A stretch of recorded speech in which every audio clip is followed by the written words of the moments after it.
Un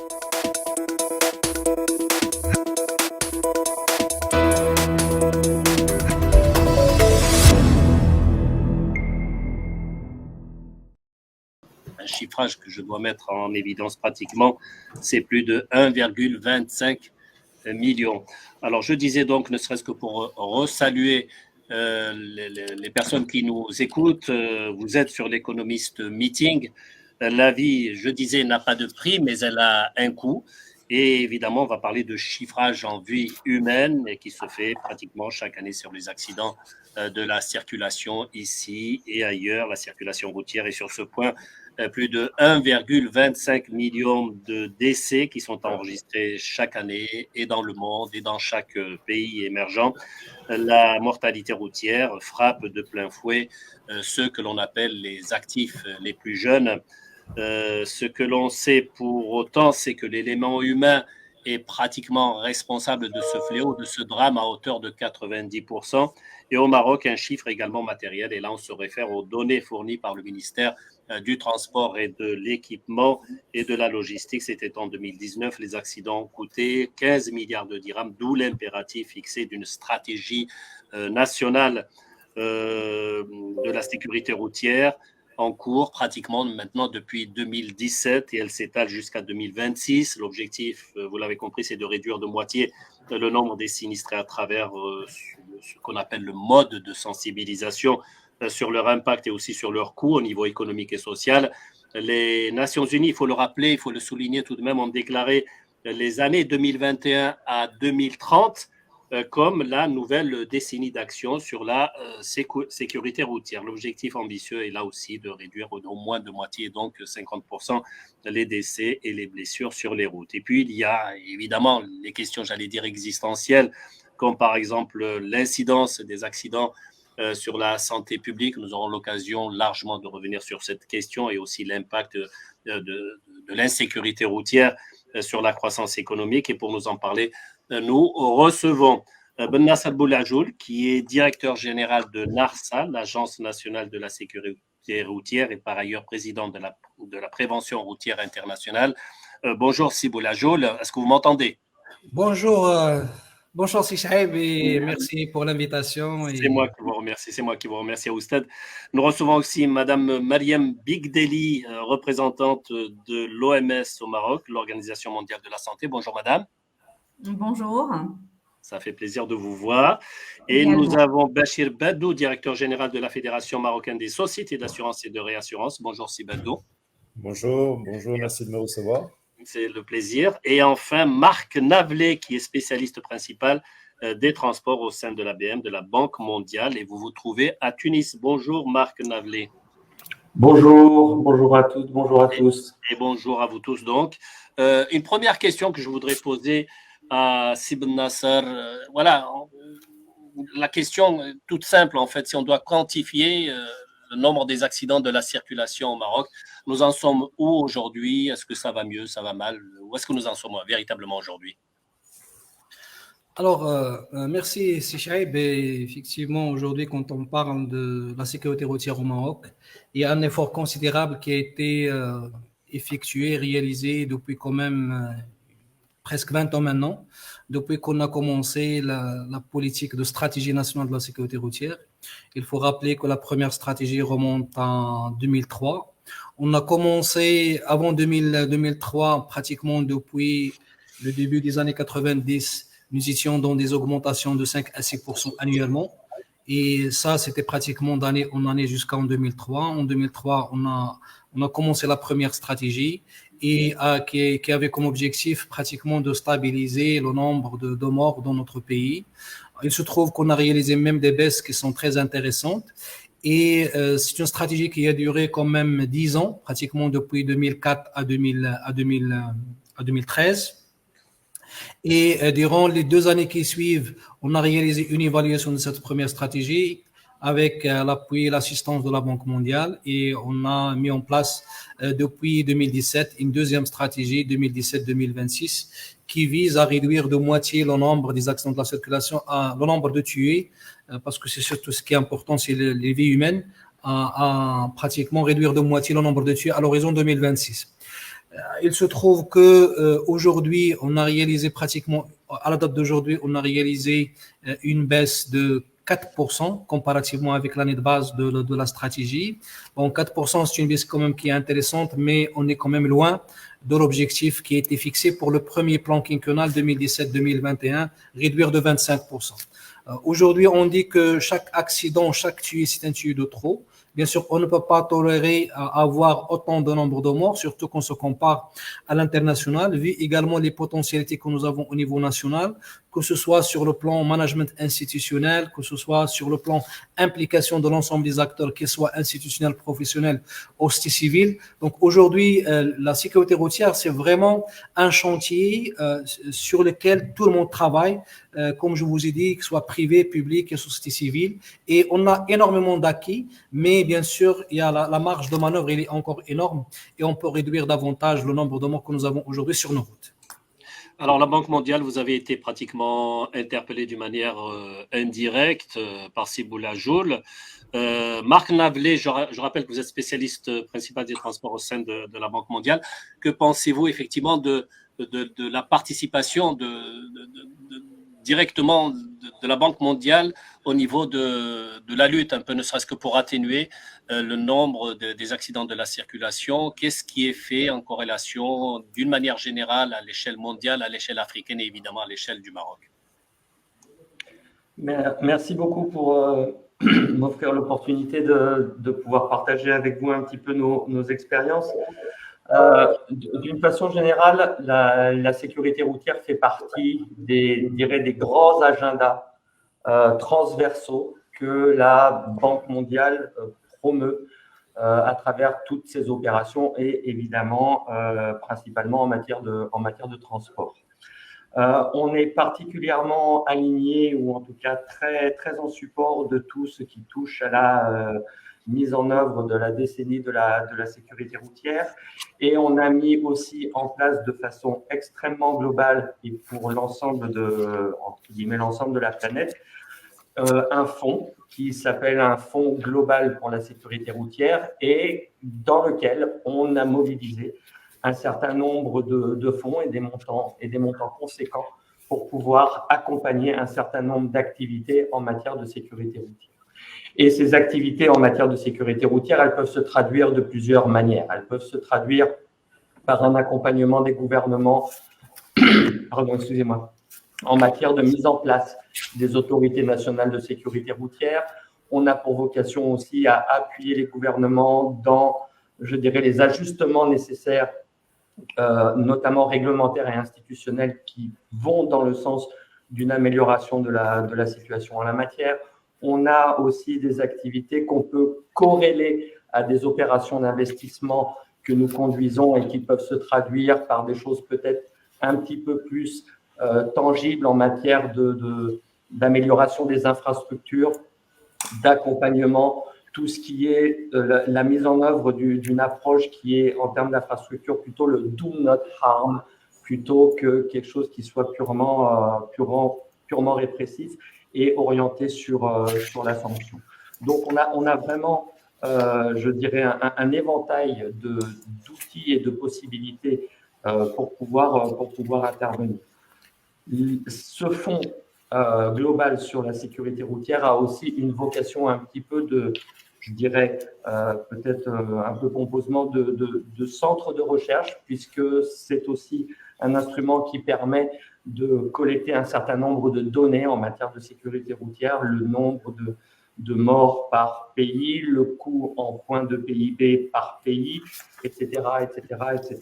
Donc, on a vraiment une palette très, très, très, très élargie. Maintenant, dans le cas spécifique du Maroc, on a eu depuis quelques années déjà l'occasion de pouvoir travailler en particulier avec M.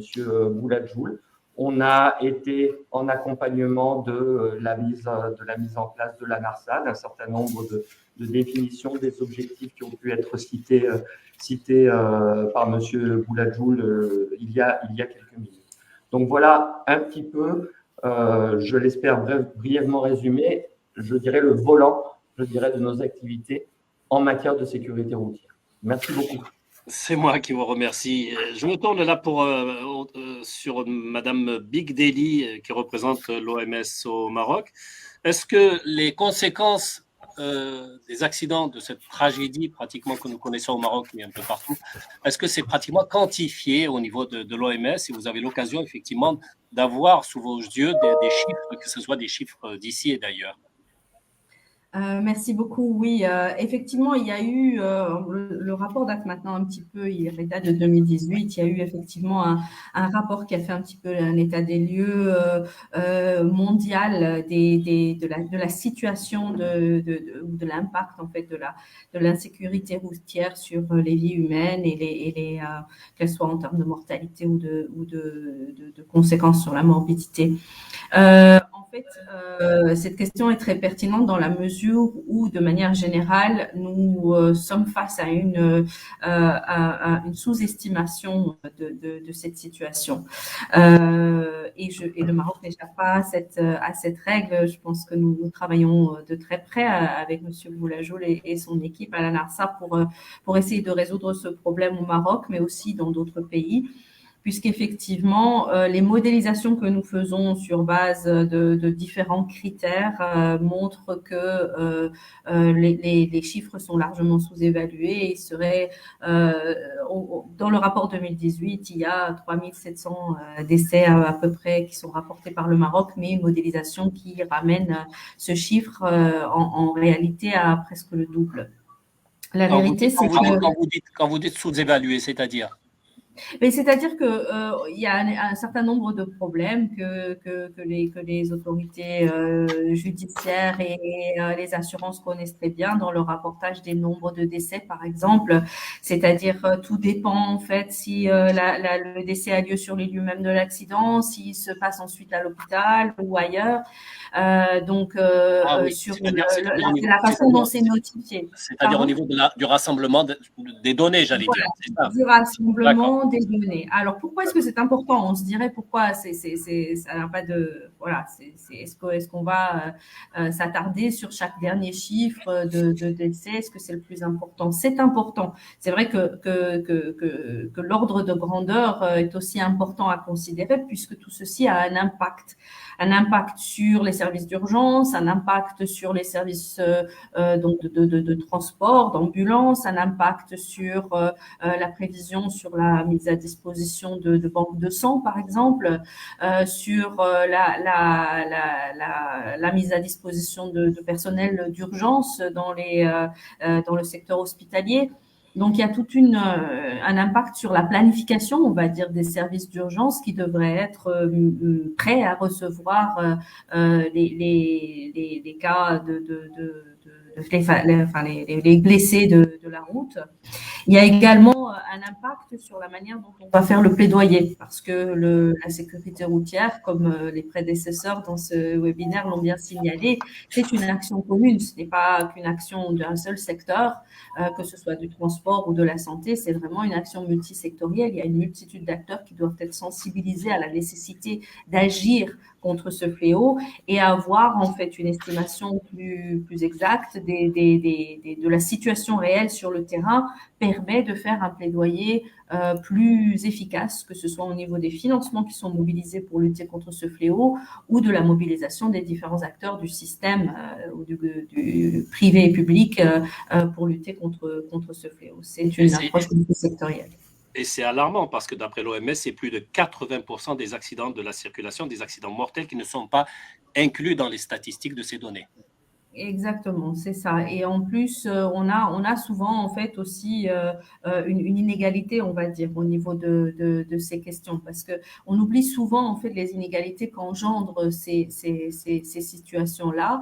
Il y a déjà une inégalité au niveau mondial parce que il y a des pays qui regardent à cette question-là de façon plus précise et d'autres pays qui ont d'autres priorités et qui vont peut-être mettre moins d'efforts à comptabiliser analyser ou à examiner la situation de la sécurité routière, mais en plus, au sein d'un même pays, au sein d'un même système, il y a, on va dire, certains accidents entre peut-être des voitures plus chères ou des personnes mieux assurées qui sont en fait mieux prises en compte que d'autres accidents. Et donc, le fait de ne pas avoir une vision 100%, on va dire, précise de la situation, introduit des inégalités dans la façon dont on va prendre en question, en compte ces aspects-là, des inégalités entre le rural et l'urbain, par exemple, des inégalités entre des secteurs mieux entretenus et moins bien entretenus, etc. Et justement, au niveau des assurances, Bachir Bedou, directeur général de la Fédération marocaine des sociétés d'assurance et de réassurance, ce manque de données précises, est-ce que c'est dérangeant, en tout cas, dans vos activités tous les jours? Écoutez, la vérité, je dirais non. Pourquoi? Parce que nous, on a une approche qui est différente. En fait, je dirais, il y a deux types d'approches. Les approches qui ont été mises en avant, mais il y a aussi une autre approche qui est celle des assureurs qui considèrent qu'en fait, que le coût de la sécurité routière pour nous, c'est en fait le montant des indemnisations que nous versons dans une année donnée aux victimes et aux bénéficiaires de prestations. Donc, pour vous donner une idée, au Maroc, je prendrai l'année 2019 pour référence, puisque l'année 2020 avec le Covid n'est pas une année de référence. 2019, c'est à peu près, je dirais, 11 milliards de dirhams d'indemnisation. Sur les 11 milliards, il faut prendre à peu près 35% du montant, c'est du matériel, c'est des dégâts matériels. Le reste, c'est des dégâts corporels, donc un peu plus de 7 milliards de dirhams, 7 milliards et demi de dirhams de dégâts corporels en termes d'indemnisation. Il faut savoir qu'au Maroc, l'assurance responsabilité civile est obligatoire, donc tout véhicule qui circule est assuré. Et même lorsque le véhicule n'est pas assuré ou l'auteur de l'accident s'enfuit, et s'il n'est pas connu, il y a un fonds de garantie des assurances automobiles qui, lui, indemnise les personnes qui sont victimes d'un accident de la circulation lorsque le véhicule est assuré ou lorsque l'auteur de l'accident ne s'est pas arrêté et s'est enfui. Donc, théoriquement, on capte une très grosse partie de la sinistralité et de l'insécurité routière, ce qu'engendre comme fléau l'insécurité routière. Alors maintenant, nos chiffres peuvent paraître faibles. Pourquoi? Parce que nous, on indemnise sur la base de barème d'indemnisation, c'est une loi.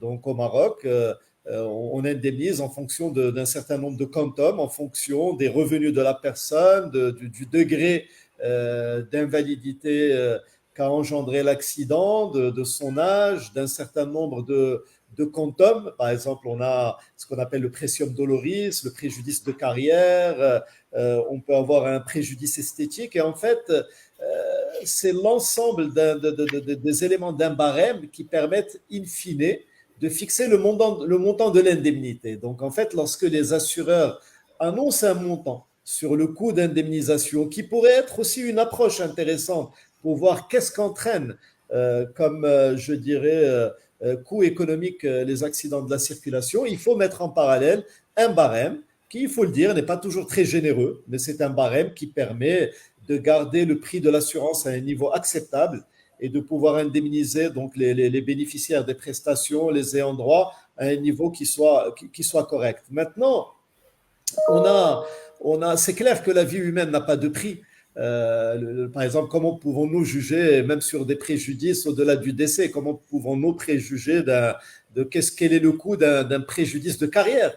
Un jeune dans la fleur de l'âge qui devient invalide, qui se retrouve sur une chaise roulante pour le restant de sa vie, est-ce que ça vaut 300 000 dirhams? Est-ce que ça vaut 500 000 dirhams? Est-ce que ça vaut 3 millions de dirhams? Donc, ce sont des approches qui sont toujours très complexes et difficiles à évaluer. Mais on gagnerait, d'ailleurs, c'est des discussions que j'ai de temps en temps avec mon ami M. Bouléjoul, que j'ai le plaisir d'accompagner un peu de loin, mais depuis le CNPAC jusqu'à la transformation NARSA, on ne s'est pas quitté de vue. Je crois qu'il y a un travail à faire entre nous, assureurs et NARSA, sur le partage de l'information, parce que je pense qu'on capte le gros des accidents de la circulation. Pourquoi on capte le gros? Parce que même lorsque le décès survient 3 jours, 5 jours, 1 mois après l'accident de circulation, il est chez nous répertorié comme étant un décès consécutif à un accident de la circulation. Il n'y a pas de victimes d'accident de la circulation au Maroc. qui ne s'adresse pas à l'assurance. Ça n'existe pas. Quelqu'un qui est victime d'un accident de la circulation, son premier réflexe, c'est d'aller devant les tribunaux attaquer l'entreprise d'assurance, bien qu'il puisse venir directement transiger avec nous. Donc, en termes, ce que disait Madame tout à l'heure de l'angle de l'OMS, je pense qu'au Maroc, si on voulait quantifier le nombre d'accidents qui engendrent des décès et des invalidités et des incapacités, je pense qu'à travers les entreprises d'assurance, on capterait un très, très, très grand pourcentage. En s'adressant également au fonds de garantie des assurances automobiles, on capterait vraiment un très grand pourcentage de ce fléau. Alors, ce fléau, il ne faut pas s'arrêter uniquement à ça. Bien sûr, rien de plus cher, rien d'inacceptable que la perte d'une vie humaine. On est d'accord là-dessus. Mais il faut savoir aussi qu'il y a beaucoup de dégâts matériels. Et les dégâts matériels sont de plus en plus importants. Et les dégâts matériels peuvent demain conduire à des accidents mortels parce que il y a des véhicules qui sont réparés alors qu'ils ne sont pas en état d'être réparés, qui normalement doivent être réformés. On voit des véhicules parfois réformés sur le plan technique et comme par enchantement, ils arrivent à redresser le véhicule et l'assurer de nouveau et le mettre sur la voie publique. Donc, il y a, je pense, beaucoup de choses à faire entre assureurs et l'agence que dirige mon ami Nasser Boulajoul pour qu'on puisse aller approfondir un peu les choses. On est chacun absorbé par son quotidien et on ne prend pas suffisamment le temps de prendre de la hauteur et d'aller travailler sur ce type de questions. Mettez-vous à ma place, Sibadou. Vous évoquez tout à l'heure effectivement le type de relation professionnelle que vous avez avec la NARSA, représentée par Siboulajoul, et vous parlez de manque de partage d'informations. Est-ce que c'est possible encore aujourd'hui? Non, en fait, attention, on échange beaucoup. Donc ça, d'abord, il faut le savoir. On échange beaucoup, on travaille beaucoup ensemble. On a fait beaucoup de choses ensemble en matière de sensibilisation. Ils sont membres aussi du conseil d'administration. Exactement, tout à fait. C'est bien de le préciser. C'est bien de le préciser. Non, on travaille beaucoup ensemble, on partage des choses. Maintenant, nous-mêmes, en tant que fédération, il faut le savoir, nous n'avons pas la granularité de l'information nécessaire. Il faut que les entreprises d'assurance partagent un peu plus avec nous. Aujourd'hui, ce qu'on partage avec nous, c'est des masses financières. Donc, on sait que la compagnie A a payé tant de milliards de dirhams sur l'année, mais la compagnie A en question ne nous communique pas le nombre de sinistres matériels, le nombre de sinistres corporels, les coûts moyens, le nombre de décès, le nombre de blessés, etc. Et c'est là où on doit changer un peu cette culture de partage de l'information pour qu'on puisse obtenir ce genre de chiffres et agir. Je voudrais très rapidement, par exemple, sur le type d'action qu'on a pu mettre en place avec la NARSA par le passé. Il y a d'ailleurs une action que j'ai répétée pas plus tard qu'il y a une dizaine de jours dans les provinces du sud du Maroc. On est allé avec une caravane, on a passé des tests de vision donc à des conducteurs professionnels et vous ne pouvez pas savoir la quantité de chauffeurs qui ont découvert avec nous qu'en fait, ils avaient vraiment une baisse de la vue et qu'ils avaient besoin de lunettes. Voilà, ce genre d'action, c'est des choses qu'on a fait par le passé avec NARSA.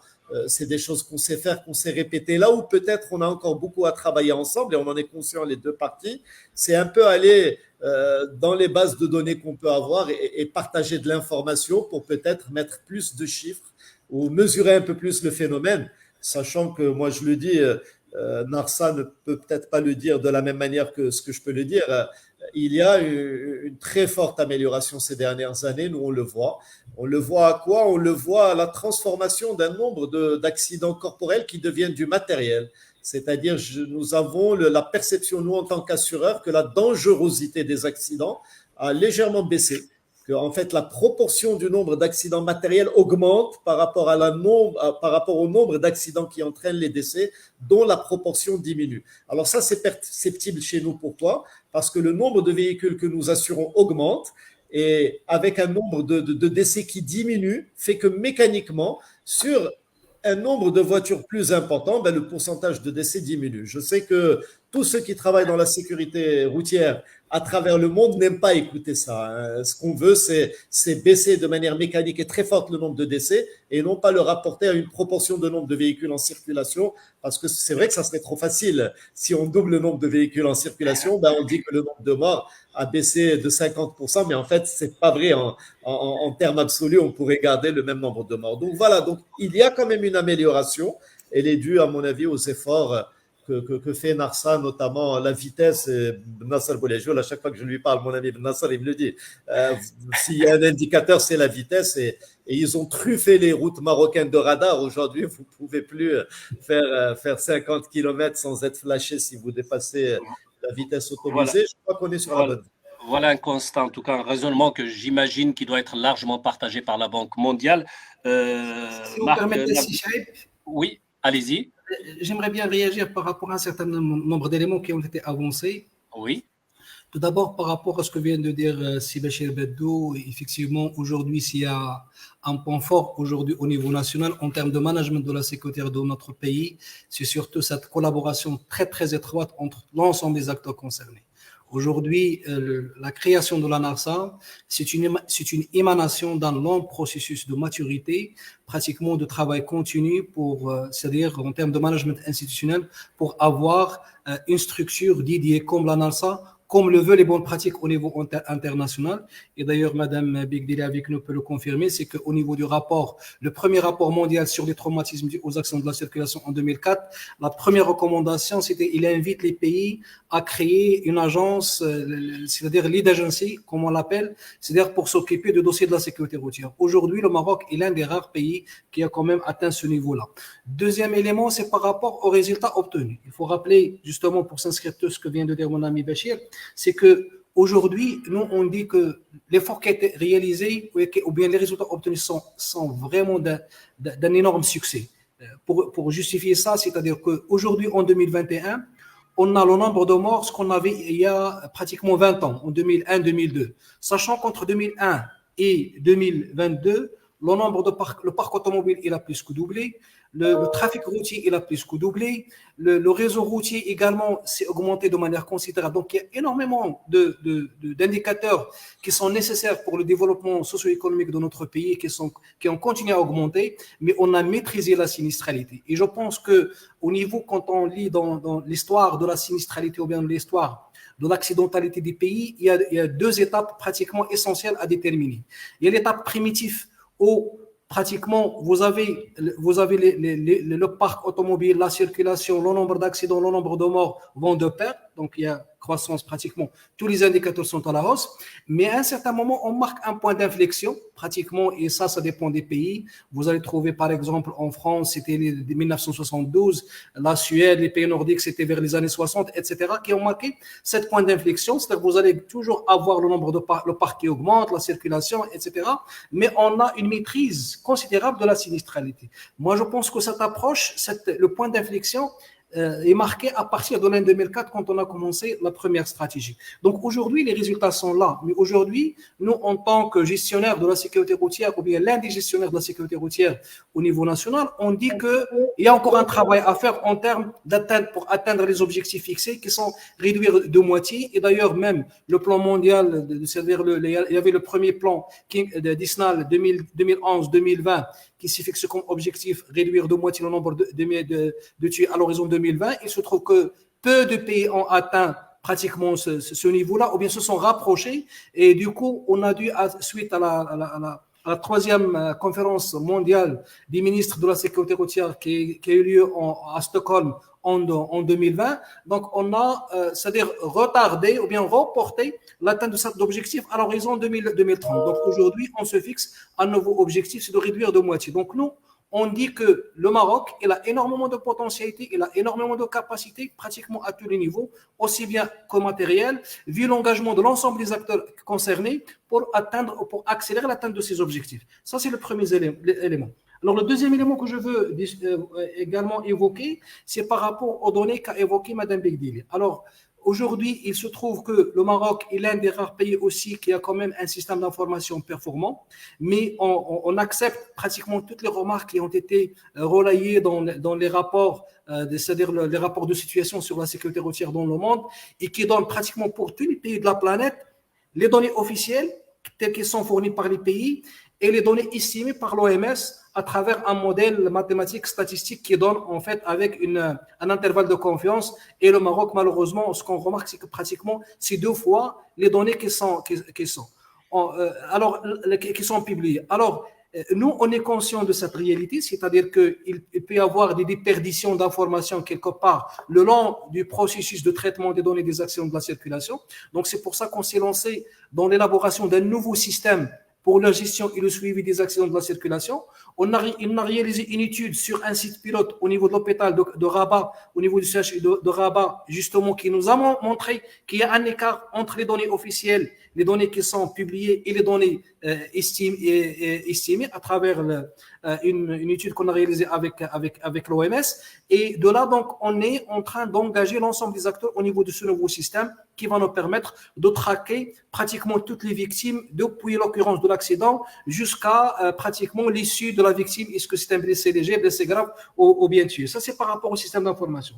Mais non par rapport au coût, parce que c'est l'objectif même de cette conférence, de cette rencontre. Alors, scientifiquement parlant, et quand on regarde la littérature au niveau international, que ce soit au niveau de la Banque mondiale, l'OMS, etc., l'étude sur le coût socio-économique des actions de la circulation, c'est l'une des études les plus complexes, qui sont très reconnues, parce qu'elles dépendent tout d'abord de la qualité de l'information que vous avez au niveau du pays. Et ce n'est pas uniquement le système d'information qui concerne le suivi des accidents de la circulation. Donc, est-ce que vous avez une comptabilité analytique au niveau des administrations qui vont vous permettre, par exemple, de déterminer c'est quoi le coût administratif pour la gestion d'un dossier? Parce qu'au niveau des coûts, on a plusieurs types de coûts. Il y a ce qu'on appelle les coûts directs, c'est tout ce qui est frais médicaux, dommages matériels, les frais administratifs.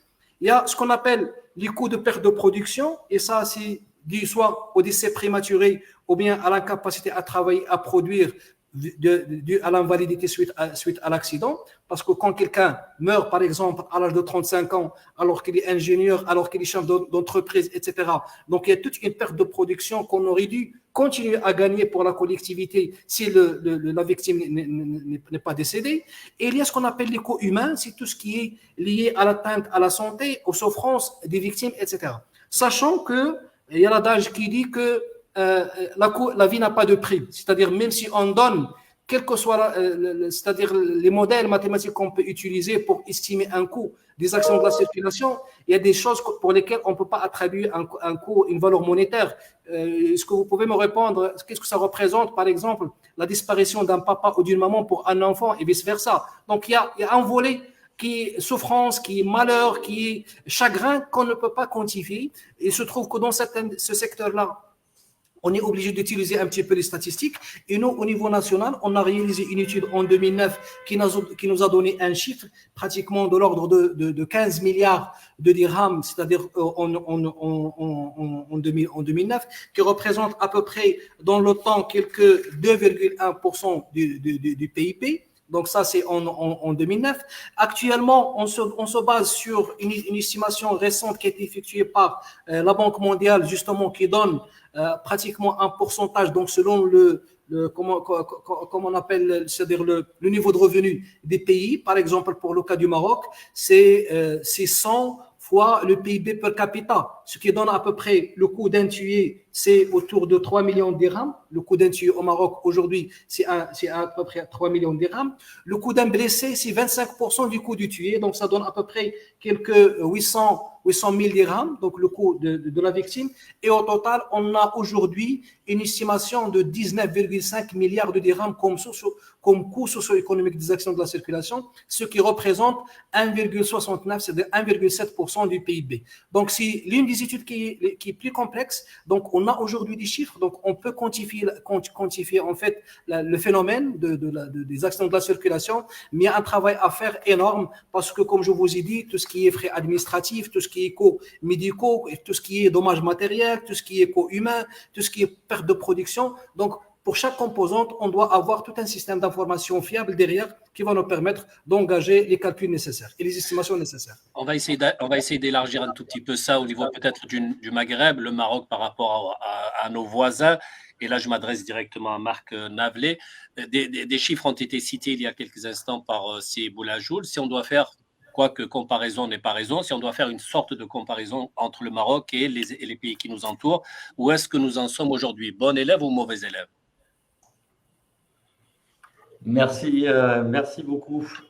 Écoutez, je vais peut-être mettre en comparaison avec avec le pays dans lequel je travaille actuellement, donc qui est la Tunisie, et qui, si on doit comparer le Maroc à la Tunisie, par exemple, on dira que le Maroc est plutôt un bon élève et que la Tunisie l'est moins, parce que la Tunisie, malheureusement, fait partie des pays dans lesquels le taux de fatalité, comme on dit, est un des plus élevés. C'est, je dirais, le bottom 10. Avec à peu près un ratio de 35 morts par 100 000 habitants. Maintenant, si on compare le Maroc par rapport au top 10, là, on pourra considérer que le Maroc n'est pas forcément un bon élève. Donc, alors après, évidemment, on peut rediscuter autour de des données, de la qualité des données, de leur contenu, de leur définition, et est-ce qu'on arrive finalement à la fin de la journée à comparer des pommes avec des pommes. Mais néanmoins, je pense que le Maroc, en l'état actuel des choses, et sur la base des différentes données qui ont pu être transmises, mais aussi pendant l'intervention précédente, mais aussi sur la base de la littérature, on dira que le Maroc est plutôt un élève moyen, qui a, je dirais, un potentiel pour progresser, en particulier à travers les travaux qui sont conduits par la NARSA, mais que ça reste quand même insuffisant. Et je voudrais particulièrement insister sur cette notion, certes un peu sordide et cynique, mais qu'il est difficile d'éviter, qui est du coût finalement pour la collectivité locale, pour la collectivité nationale des incidents et des accidents de sécurité routière. Ça, il y a un équivalent en point de croissance. Alors, quasiment 2%, 4% selon les autres sources de la littérature. Mais je pense que ce qu'il faut essayer de voir ici, c'est que si vous êtes en face d'un décideur, si vous êtes en face d'un ministre et que vous êtes capable, avec lui et autour de lui, de travailler un argument sur comment fait-on pour réduire ce coût pour la société, comment utilise-t-on ce levier d'économie pour pouvoir le réaffecter à un meilleur environnement qui soit propice à une meilleure sécurité routière. Je pense que ça change un petit peu le paradigme, ou en tout cas, ça change le dialogue que vous avez, peut-être pas avec le ministre des Transports ou le ministre de l'Équipement qui est convaincu du sujet, mais avec le ministre des Finances, par exemple.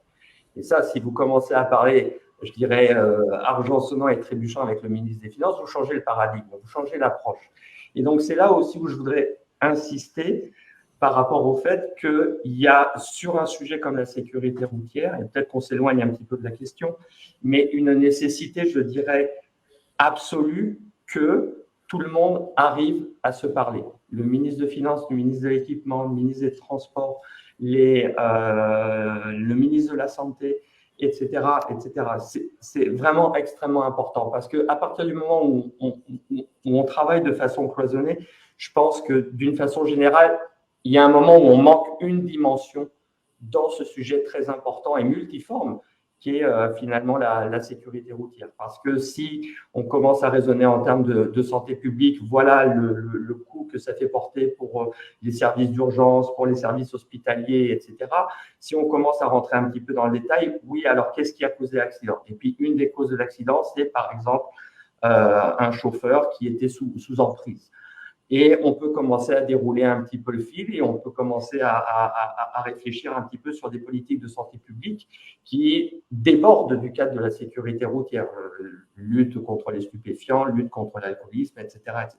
Donc, je pense qu'il y a vraiment une nécessité pour tous les acteurs du sujet de travailler de façon concertée et en coordination les uns les autres. Dernier point.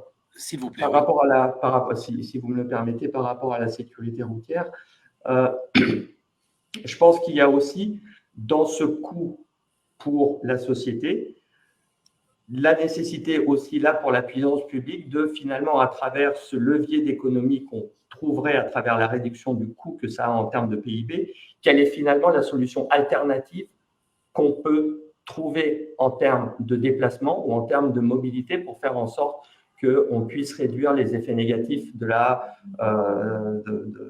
l'environnement lié à une mauvaise pratique de la sécurité routière.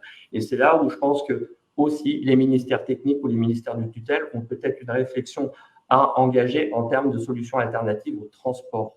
C'est-à-dire, comment peut-on travailler sur des solutions qui ne privilégient pas uniquement le véhicule individuel ou des petits véhicules. Comment est-ce qu'on peut étoffer l'offre de transport public pour faire en sorte qu'il y ait un plus grand nombre de personnes qui puissent se déplacer en réduisant le risque lié simplement à l'usage de la voiture individuelle et donc intrinsèquement et individuellement au comportement de chacun des utilisateurs.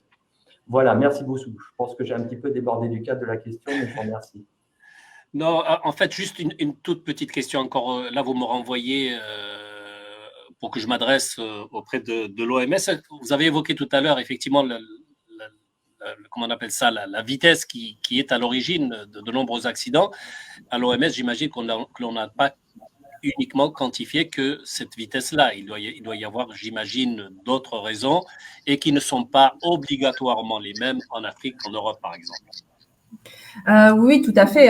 Je pense que la vitesse, c'est un élément, mais tout à l'heure, je parlais d'inégalité. Mais quand on parle d'inégalité, on regarde aussi à l'état des routes, on regarde effectivement à la disponibilité des transports en commun, comme mon collègue de la Banque mondiale l'a signalé. Il y a également la question de quel transport en commun, en fait, donc de la qualité, en fait, de ces transports en commun, de la sécurité, des réglementations qui sont imposées à ces transports en commun. On peut même étendre, en fait, la question aux chauffeurs routiers, à la réglementation du transport routier, voilà, des heures de pause obligatoires, des contrôles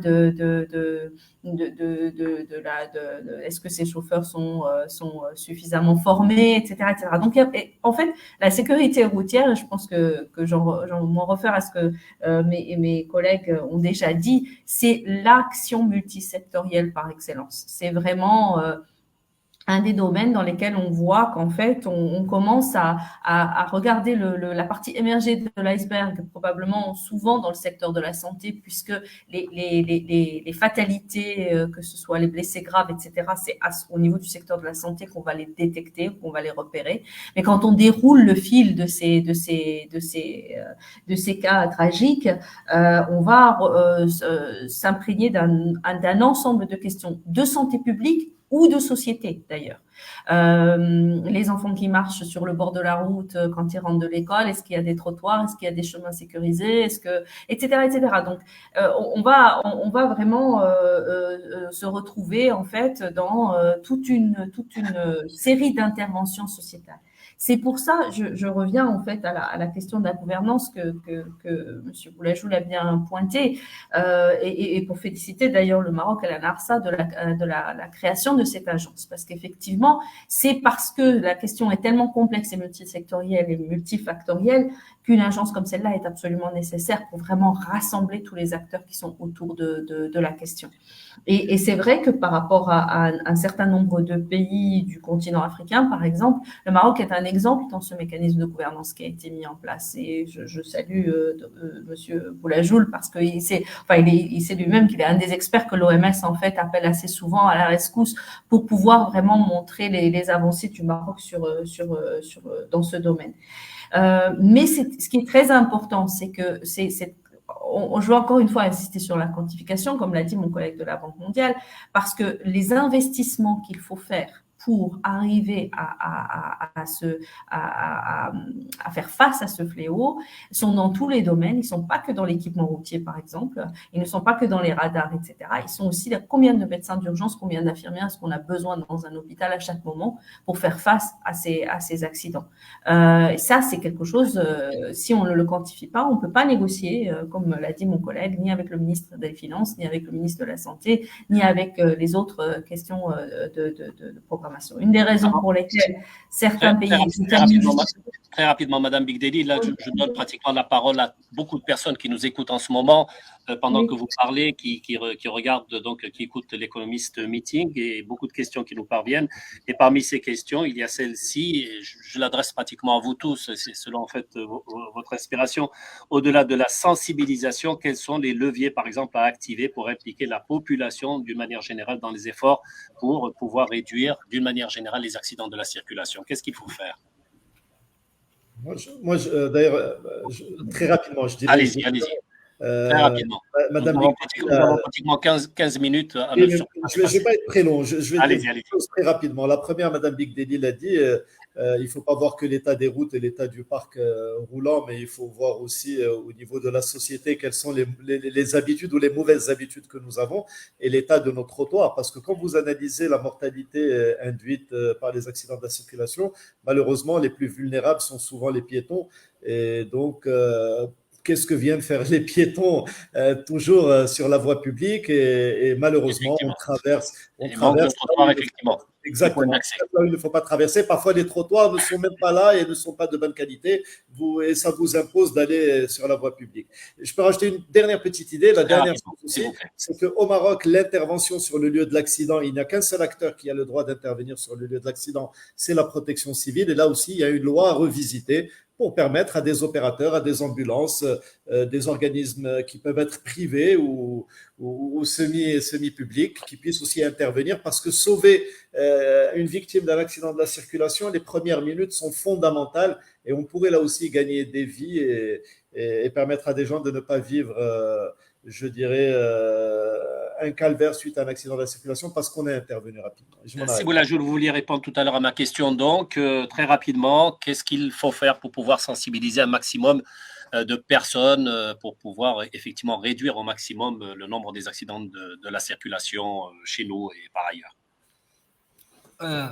Merci Chaib. Alors, vous avez la première question déjà par rapport à qu'est-ce qu'il faut faire. Moi, je pense que la sécurité routière, c'est un secteur qui est multidimensionnel, c'est un secteur qui est très complexe.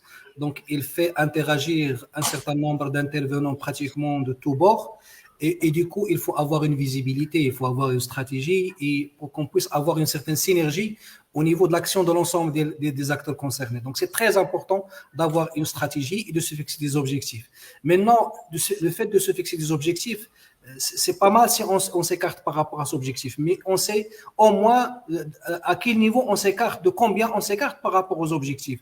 Donc, mais vous avez au moins un tableau de bord qui va vous permettre de guider et de piloter en fait la mise en œuvre de la stratégie. Je pense qu'au niveau national, on a quand même cette qualité et si Bachir il est là, il peut le témoigner parce qu'au niveau du conseil d'administration de la NARSA, on discute en fait cette approche multidimensionnelle c'est-à-dire de l'appréhension de la problématique de l'insécurité routière dans notre pays. Il y a le volet comportement qui est très important à encadrer. Le comportement, on peut l'encadrer par au moins 2-3 leviers. Tout d'abord, il y a le volet communication, éducation routière, c'est quelque chose de très important et fondamental. La communication, la sensibilisation, elle est nécessaire, mais elle n'est pas suffisante. C'est-à-dire qu'on doit le faire, on doit toujours, c'est-à-dire innover au niveau de la communication, au niveau de l'approche, au niveau des messages, et c'est au niveau également des outils de communication à mobiliser, comme le digital aujourd'hui, qui s'impose comme un véritable levier de communication. D'ailleurs, notre webinaire en est un parfait exemple. Mais aussi, il faut continuer au niveau de l'éducation. L'éducation, je pense qu'aujourd'hui au Maroc, ce qu'on a fait au Maroc au niveau de l'éducation, il y a vraiment quelque chose d'extraordinaire. On est arrivé à introduire l'éducation routière dans les manuels scolaires au niveau du primaire. Pratiquement, aujourd'hui, on a une matière à part entière qui s'appelle sécurité routière au niveau du primaire, pratiquement à raison d'une demi-heure par semaine sur 6 mois. On a également l'éducation routière au niveau des matières support, comme les mathématiques, la physique, l'histoire géo, etc., l'éducation islamique, etc. Et on a également ce qu'on appelle l'éducation routière dans les activités parascolaires. Donc, il y a pas mal d'activités parascolaires qui intègrent justement et qui s'intéressent à la sécurité routière. Et ça va avoir un impact, c'est sûr, parce que, in fine, on va avoir une génération qui est bien imprégné de la sécurité routière, des valeurs de partage, de cohabitation, d'indulgence vis-à-vis de l'autre, etc. On a mis en place également une attestation scolaire de sécurité routière au niveau du collège qui va être obligatoire à partir de cette année. Et ça, à mon avis, c'est un acquis qui est vraiment très, très intéressant.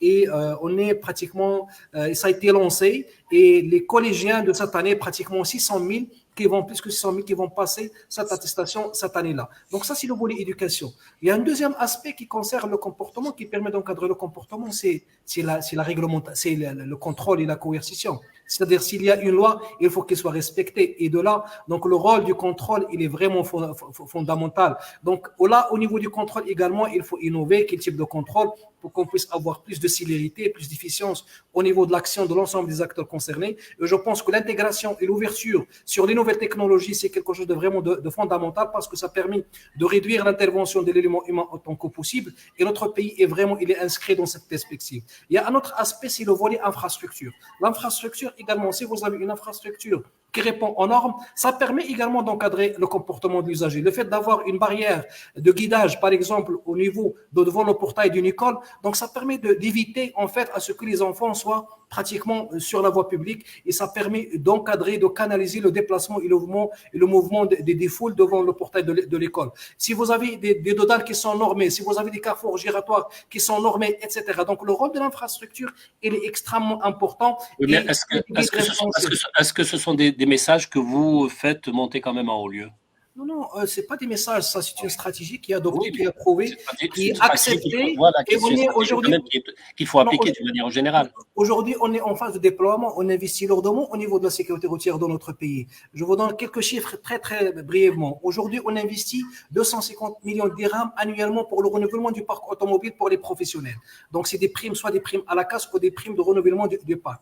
On investit 100 millions de dirhams dans la formation des conducteurs professionnels, parce qu'aujourd'hui, vis-à-vis de la loi, il n'est pas conducteur professionnel qui veut. Donc, vous êtes obligé de suivre une formation, ce qu'on appelle initiale, et FKIMO, initiale minimale obligatoire, et une formation continue tous les 5 ans. Et là, c'est l'État qui supporte le financement de cette formation continue. Donc, nous, on investit 100 millions de dirhams à ce niveau-là. Nous avons également un programme, ce qu'on appelle le PSAS, c'est le programme de traitement des zones de concentration d'accidents, et on investit, rien qu'en ANARSA, pratiquement, il est engagé sur 3 ans, pratiquement à hauteur d'1 milliard de dirhams.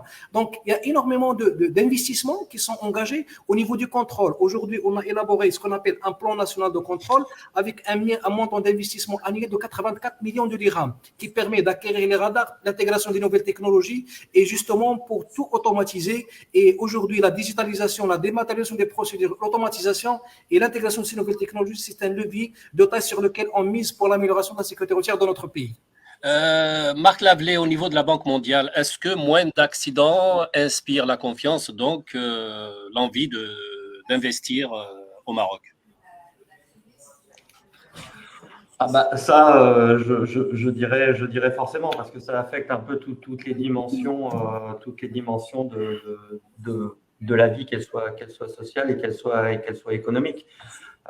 Social, évidemment, si on est dans un environnement qui est plutôt sécurité routière friendly, si je peux me permettre l'expression, et puis évidemment en termes d'investissement, parce qu'on l'a souligné tout au long de cette session, ça a un coût, et donc ça a forcément un effet induit, direct ou indirect, sur la perception qu'on peut avoir d'un certain type de climat des affaires pour pouvoir investir. Donc, on a besoin d'infrastructures qui soient sûres, on a besoin de pouvoir transporter et couler des marchandises dans des environnements qui soient sûrs, etc., et qu'on ne soit pas contraint en dernière limite, par des accidents ou des comportements qui généreraient des accidents. Donc oui, forcément, un environnement amélioré de la sécurité routière ne peut que contribuer à un mieux-être, je dirais,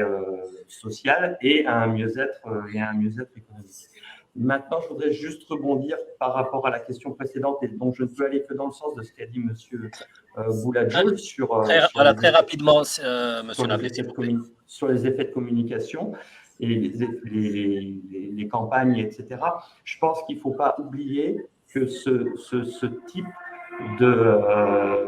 d'action ne peut avoir d'effet que si elle est portée au plus haut niveau des gouvernements et d'en faire de façon complètement assumée et décomplexée une cause nationale. Ça permet de générer, ou en tout cas d'avoir tout le monde autour de la table et d'éviter d'avoir des discussions à des niveaux trop techniques qui perdent de leur qualité parce que quand on s'oriente trop sur des aspects techniques, on est tenté de travailler un petit peu dans sa zone de confort et de ne pas vouloir communiquer avec les autres. Voilà. Ce sera ma dernière question éventuellement. C'est vrai qu'on a tendance, en tout cas c'est la question qui nous vient là, on a tendance à incriminer l'excès de vitesse, on en parle depuis tout à l'heure déjà, mais pour certains le gros problème c'est un code de la route qui ne mettrait pas assez l'accent sur le respect entre guillemets de couloirs de circulation sur une même voie. On pense à la route, à l'autoroute, enfin rien qui est précis, ce qui permet un peu à certains conducteurs de faire du n'importe quoi et conduire n'importe comment. Alors, allez-y, ça vous concerne directement la NARSA. Merci Chaib. Aujourd'hui, vous savez, il y a un certain nombre d'idées reçues, c'est-à-dire qu'on avance comme ça et qu'on a le sentiment que c'est le véritable problème.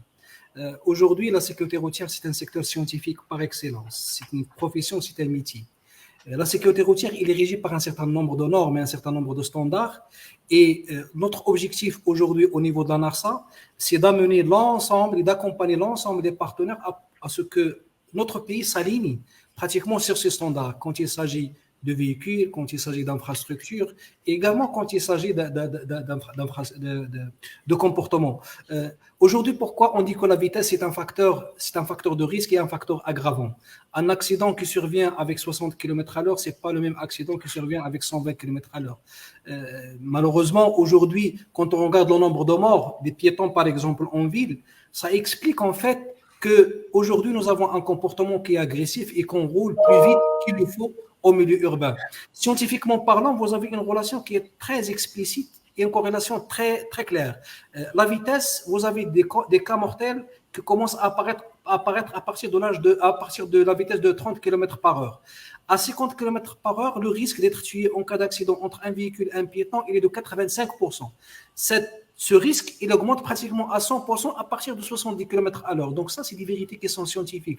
Aujourd'hui, si on a autant de morts notamment que ce soit en milieu urbain ou bien en race campagne, parmi les piétons qui représentent pratiquement presque les 30% des tués, ça montre à quel point que les accidents qui surviennent aujourd'hui sur nos routes sont mortels et sont dangereux pour les piétons. Et c'est la même chose pour les deux roues pour lesquels on constate une augmentation. C'est vrai qu'aujourd'hui, il faut qu'on arrive à cette maturité, à ce que je respecte, j'utilise le couloir qu'il faut, etc. Mais c'est un travail, c'est un chantier, c'est un travail de longue haleine qu'il faut continuer pour qu'on puisse justement intérioriser un certain nombre de comportements qui respectent en fait les règles de la circulation et les bonnes pratiques. Ma dernière question que je pose directement à Si Badou, est-ce que aussi le nombre de morts n'expliquerait pas par une ambulance qui arrive en retard? D'abord, je suis mal placé pour donner un chiffre. Je ne pense pas que ça explique une grande proportion du nombre de morts, mais ça changerait, je dirais, dans un certain nombre de cas, ça pourrait vraiment sauver des vies si on pouvait intervenir de manière beaucoup plus rapide. Il y a des exemples, j'ai le souvenir, par exemple, au Canada, dans chaque quartier, vous voyez une ambulance qui est stationnée et qui attend. En cas d'intervention, il y a toujours une ambulance qui va être à 5-10 minutes du lieu de l'accident. On n'en est pas là. Peut-être que les interventions dans les villes sont plus rapides, mais quand on est sur des routes secondaires en race campagne, le problème se pose et l'intervention peut parfois prendre vraiment beaucoup de temps et on perd très certainement des vies à ne pas intervenir rapidement. Voilà, et nous arrivons pratiquement au terme de cet entretien, très intéressant au demeurant. Il nous reste peut-être 1-2 minutes maximum. Je vous demanderai juste très rapidement de me donner peut-être votre point de vue, votre dernier mot, votre peut-être conseil en direction des personnes qui nous écoutent en 30 secondes, s'il vous plaît. On commence par Siboul Ajoul. Alors, juste un petit chiffre par rapport à ce que vous venez de dire, très rapidement, l'intervention des urgences. Aujourd'hui, nos statistiques montrent qu'on a 24% des gens qui décèdent au moment du transport. Et Madame Bigdili peut le confirmer, il y a en sécurité ce qu'on appelle le golden hour, ou bien l'heure d'or, c'est-à-dire que si on arrive à mettre, c'est-à-dire qu'on intervient rapidement, donc on peut sauver énormément de vies. Donc là, ça suppose on a une marge de 24% sur laquelle on peut grignoter quelque chose si on a un système vraiment très performant. Et je pense que le travail que nous avons engagé avec nos amis de la protection civile, il va dans ce sens, dans la mesure où on va construire des centres d'intervention rapide sur le réseau routier national.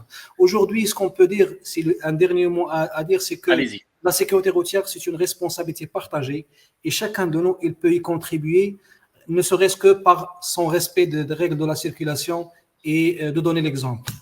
Madame Bigdili, représentante de l'OMS. Moi, je vais rebondir sur ce que M. Boulajoul vient de dire. C'est le commentaire que j'ai mis dans le chat. Je pense qu'effectivement, l'éducation à la citoyenneté, c'est aussi une question multidimensionnelle et qu'elle doit être intégrée peut-être dans les curricula scolaires parce qu'en fait, le comportement sur la route, c'est la même chose que le comportement vis-à-vis de notre planète, vis-à-vis de notre environnement, que les déchets sur les plages, que le fait de ne pas jeter des choses dans les lacs, dans les rivières, etc. C'est un ensemble de choses qui remettent en fait, qui reformatent, on va dire, le cerveau des enfants pour qu'ils deviennent en fait sensibles à ces questions autour d'eux. Et c'est ça qui est vraiment porteur dans l'avenir. Très rapidement, Sibedou, au niveau des assurances. Écoutez, moi, très rapidement, je dirais, il y a encore beaucoup de choses à faire, mais je reste quand même optimiste. J'ai la chance d'être depuis 12 ans dans le conseil d'administration de NARSA, et donc NARSA dans son ancienne formule et NARSA dans sa nouvelle formule. J'y représente les assureurs. Je vous assure que le programme sur lequel travaille M. Boulajoul et que nous soutenons et que nous accompagnons même financièrement, hein, on met de l'argent dans les actions qu'entreprend la NARSA. Je vous garantis, pour voir ce que fait la NARSA et l'équipe en interne, je suis quand même optimiste quant à l'amélioration sur les années à venir, et vous le verrez, on verra des choses très intéressantes dans ce sens. Inch'Allah. Monsieur Navelet, au niveau de la Banque mondiale, très rapidement, alors je vous demanderai de synthétiser au maximum.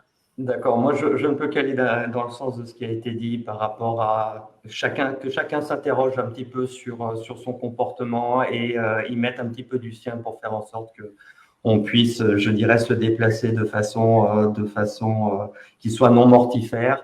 Après, je ne vais pas être très, très drôle. Je dirais privilégier les transports en commun, éviter de téléphoner en voiture. Un petit verre en moins avant de partir, c'est mieux. Que nous en préserve. Et après, tout ira bien. Merci beaucoup.